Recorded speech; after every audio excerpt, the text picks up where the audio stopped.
Hello, good people. Welcome back to the Kuhb Games YouTube channel. I did not have this planned as a video for today, and excuse me if my voice is not sounding quite as enthusiastic as normal. But I wanted to go over the warrior deck lists from the Obelisk tournament. We had 2 players place in the top 8, and one of them, as the deck that you actually see on the screen, is from Tiso. We have looked at one of their decks recently and actually played some games with it on the channel.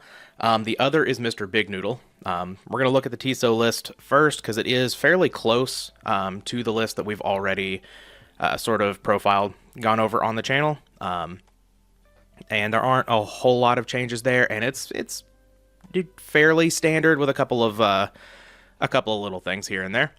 But just wanted to go over the decks. Not going to play any games today, but, you know, maybe this will reach some more players and give more people some inspiration to continue to evolve the warrior deck and get it back on track as one of the top decks in GOAT format.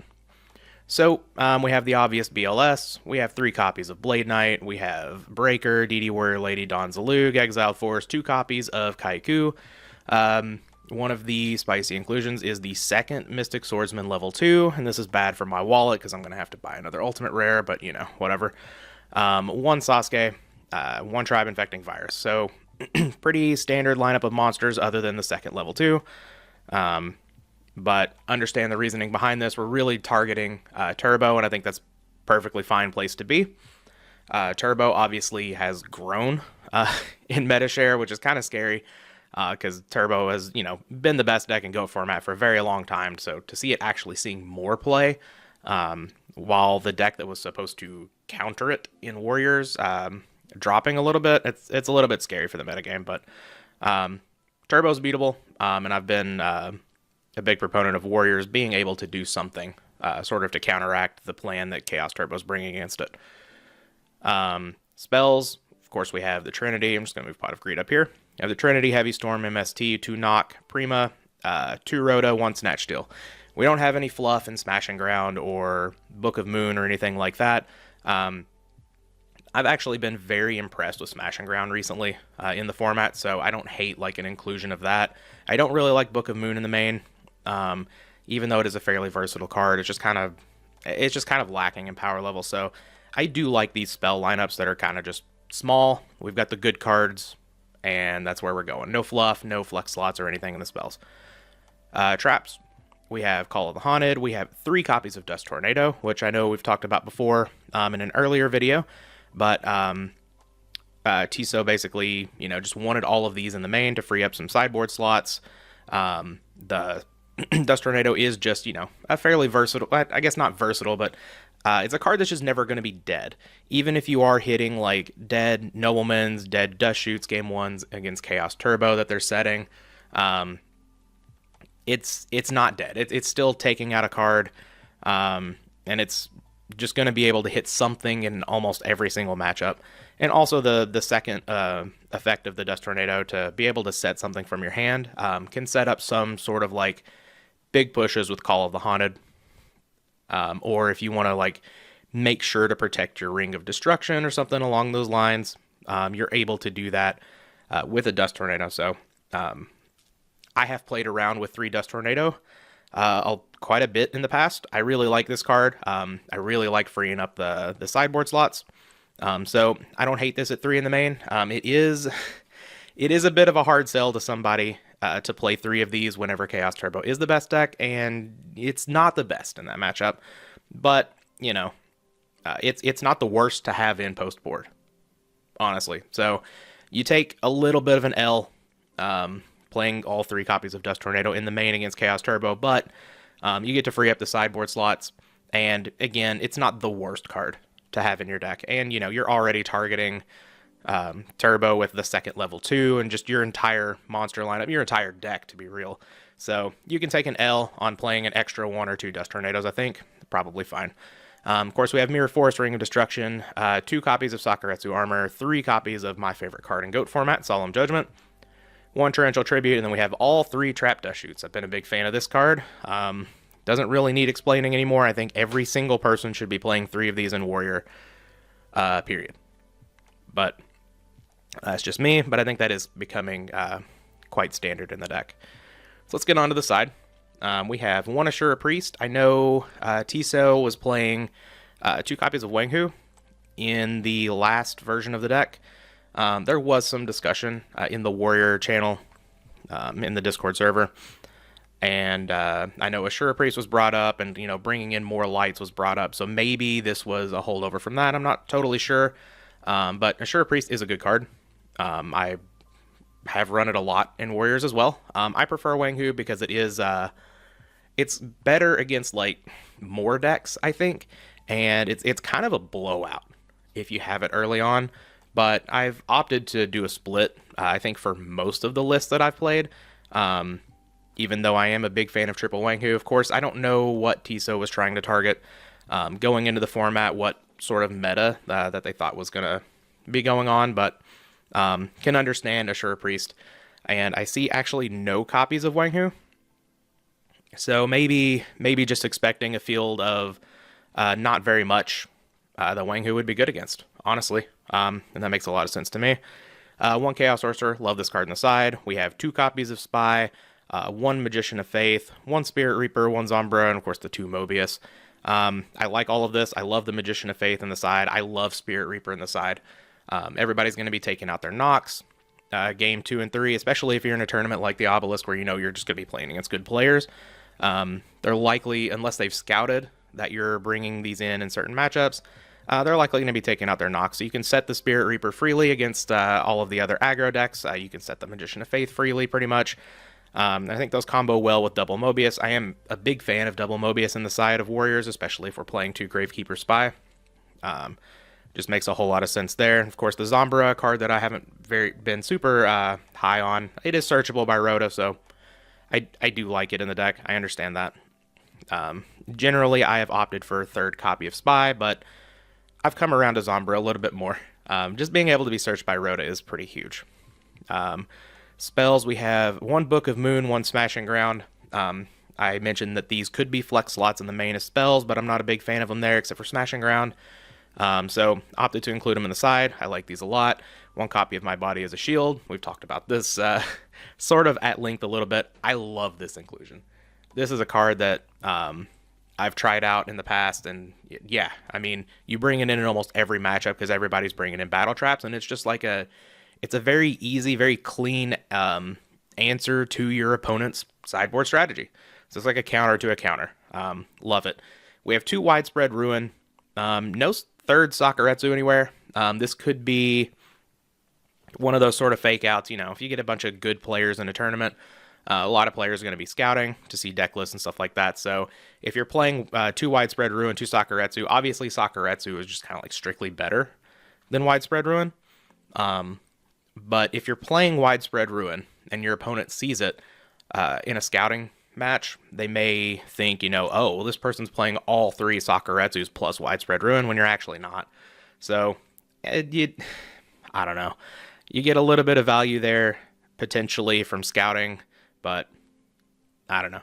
And then we have the 1 Zing Zinhu. Love this card. Cool. But that's the Tiso list. Like I said, the Big Noodle list is a little bit more spicy, so we'll get into that one next. All right, as you can see, we have the MrBigNoodle list on the screen now. This has got some shit. We will start off with the 1 BLS. We have 2 copies of Blade Knight, which is, I'm just going to move these Kaikus over here, and we're going to talk about this together. This is a change that I have thought of making in Warriors at many points. Blade Knight, I have a love-hate relationship with. This card sucks when it sucks. But it's a light, it can attack for 2,000, and it can stop flip effects. So it obviously has good utility. It's been played as a 2 or 3 of in Warriors forever. So clearly it's got to be doing something right? But I find myself siding it out a decent amount of the time. It's not good in every matchup, and like, I don't know. With Chaos Turbo being so big, I feel like sometimes you just want this 3rd Kaiku. Like, obviously, Blade Knight is good against Chaos Turbo because it can stop the flip effects and stuff like that. But a lot of times you want to put out a second monster with it, because you need to kill Turbo. If you play into their game plan and give them a whole lot of time, it's not going to work out for you. They're going to eventually draw into their Graceful Charities, their Thunder Dragons, their Chaos Monsters, and they're just going to bury you in card advantage. So you really need to play the super aggressive game plan, which often leads to playing more than one monster out on the field with this Blade Knight, and you turn off its effect. So, third Kaiku, 2 Blade Knights. I don't hate this. I haven't played around a whole lot with it. I've been playing a lot of other decks recently, of course, and trying to decide what I'm going to play for the GGP, so I haven't had time to really test this lineup, but in theory, it makes a lot of sense to me. If you're expecting a lot of Turbo, I don't hate this split of 2 Blade Knight, 3 Kaiku. Especially if you're siding like Chaos Sorcerer. A lot of times, like with Rhoda, you find yourself having more lights than darks in the deck. So I think this could support Chaos Sorcerer on the side. You'll see MrBigNoodle doesn't actually have Chaos Sorcerer on the side. But I would play the Chaos Sorcerer on the side. I'm a big fan of it. So just worth noting that this could help out with that sideboard plan a little bit. One-ofs, we have Breaker, DD Warrior Lady, Dawn Zalug, Exiled Force, level 2, Tribe Infecting Virus, all kind of standard there. And then, instead of the second level 2, we have a second Ninja Grandmaster Sasuke. Again, bad for my wallet. I have to buy another Ultimate Rare. This is something that I've tested recently, though. I've actually tested out putting a Chaos Sorcerer in the main. I think that went a little too far, but I have tested out 2 Ninja Grandmaster Sasuke to sort of fuel the light count a little bit. And also, like, what do you lose to in Turbo? Gravekeeper Spy. Outside of, like the stupid Pot of Greed, Thunder Dragon, Graceful Charity hands that, like, no one can beat most of the time. You're losing to Gravekeeper Spy, just gumming up the board and giving the Turbo player a lot of time to just sit there and build up resources and bury you in card advantage.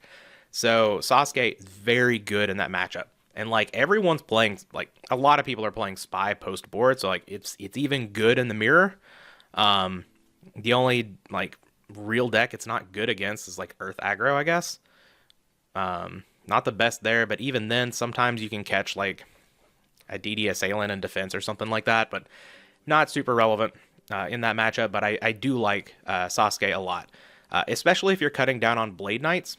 You're cutting your light count a little bit, so you got 1, 2, 3, and you would normally have 4 with the one Sasuke, but now you're up to 5 with the second one. So I like that. I'm not sure where I stand on second level 2 or second Sasuke in the deck. You could also, throw in third Blade Knight and just have 3 Blade Knight, 3 Kaiku if you wanted to, and just still play one of each of these. But I think it's interesting to test a lot of these numbers. Especially for the the Sasuke and the level 2, which have just been one-ofs in the deck for so long. Just give them their due diligence, give it a shot, see what really works out there. I totally understand why Sasuke could be at 2 in the deck. That was a little wordy. Sort of lost my train of thought there a little bit, but sorry. So spells. We have Trinity, Heavy Storm, MST, Double Knock, Premature Burial, 2 Rhoda, Snatch Steal. So same as the Tiso list. No fluff in the spell lineup. Love it. That's probably how I would run it if I was running Warriors today. Now the traps. Y'all already see it. We have 3 copies of Bottomless Trap Hole.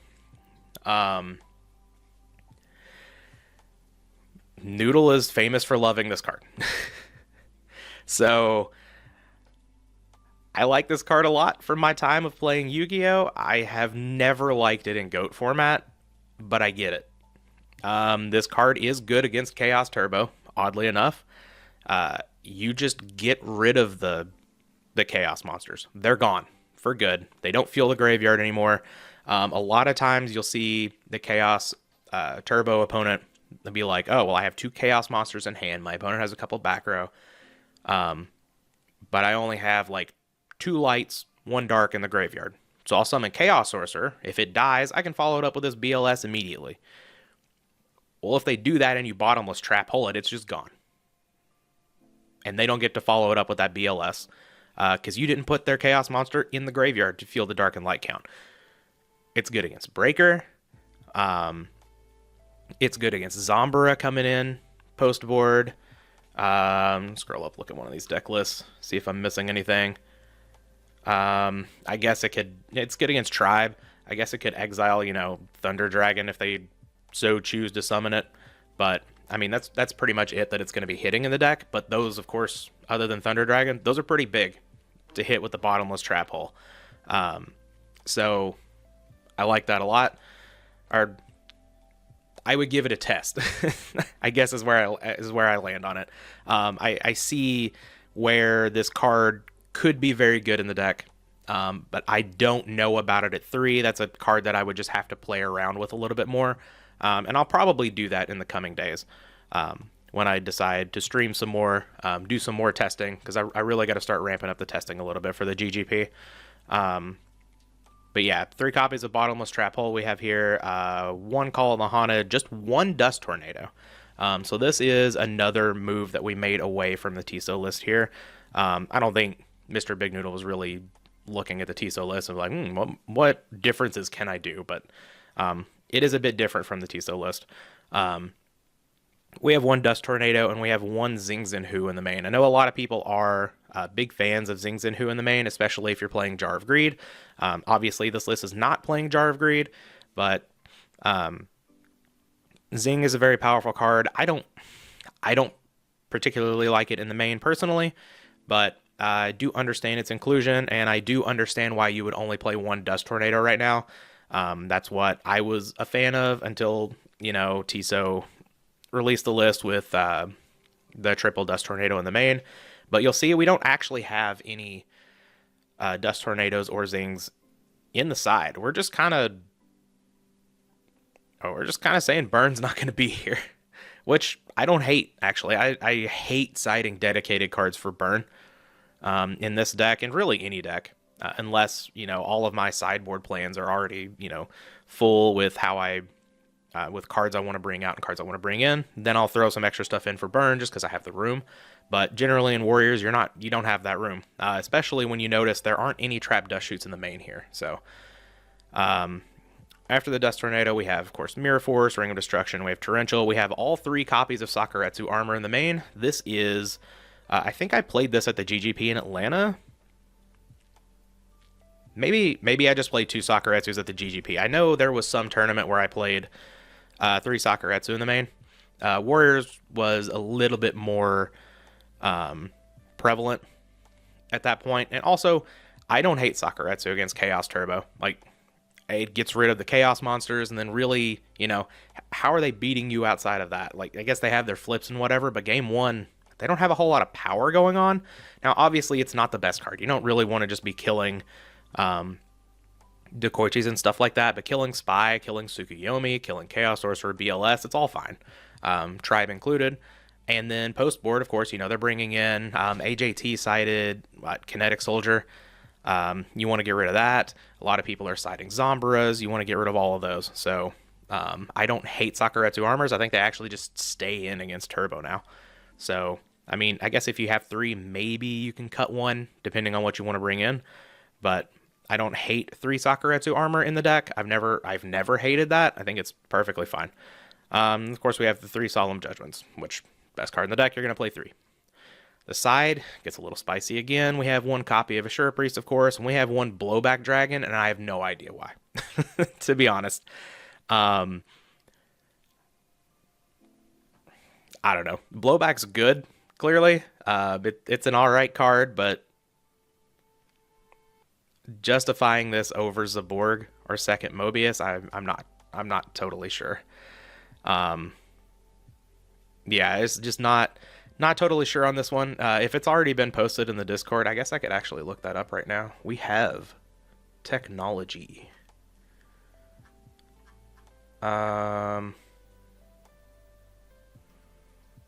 Yeah, it looks like no one has posted about it just yet. These deck lists came out today as I'm recording this. So I haven't seen the justification for Blowback Dragon yet, but it's there.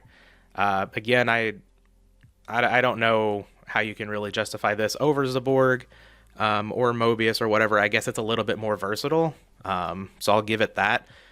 But yeah, there certainly is a blowback dragon in this side. Cool. Big Noodle does some cool things. So we have Cliff the Trap Remover, which is a card that I'm pretty high on generally. I really, really, really like this card against Burn, especially if you're not going to be playing the extra Dust Tornadoes and the Zing and stuff. This card just is an out to all of the floodgates all the time. I'm a big fan of this card. Also takes out, like Nightmare Wheels and stuff that are sitting on the board. I think this card is underrated. I think it's kind of underplayed in Warriors. I like to include this one whenever I have the slot a lot. I think this card's great. 3 Gravekeeper Spy, love it. 2 Wang Hus, love it. So we have the 2 Wang Hu, 1 Ashura Priest split. I'm perfectly fine with that. There actually was a Go Control deck in the top 8 of this tournament, so I don't hate having these cards in the deck. They're also just versatile, especially the Wang Hu. They can be good in so many different matchups, so it's not even like targeting Go Control or anything like that. So big fan of that. 2 copies of Magician of Faith, don't hate that. We do have the 1 Mobius to go along with our Blowback Dragon friend. And then we have 1 Zombara. And then we have 3 copies of Trap Dust Shoot. I know whenever we went over the Tiso list that I said everyone should be playing 3 Trap Dust Shoot in the main. I stand by that. I think Trap Dust Shoot is just such a good card. But MrBigNoodle, I mean, is a big fan of Bottomless Trap Hole. So sometimes, you just got to play the cards that you like.